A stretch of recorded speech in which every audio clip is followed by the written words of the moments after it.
Mga guys, ito yung buhay na bato na nanganganak na sinasabi ko sa inyo guys. Nilagay ko siya guys sa isang bote at ang tubig nito guys ay tubig ulan. Paanakin natin sila guys. Alam nyo ba ang anak nito guys? Ito, pakita ko sa inyo. Ito guys, oh. Ayan guys. Ayan yung anak niya guys, oh. Crystallize. Ang sabi nila guys, sa nagbigay sa akin, nagpapagaling daw ito ng mga may sakit. Kung paano hindi pa natin alam guys. Pero ang sabi, ito yung mga anak niya.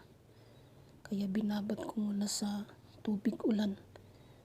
Tingnan natin kung dadami pa sila guys. Ito yung mga puti na yan guys. Ito. Yan na rin yung crystallize guys. Dumadami na sila. Alam nyo yun, nasa ilalim na yun guys. Parang buhay sila guys. Buhay na ba to? Yan guys. Thank you guys.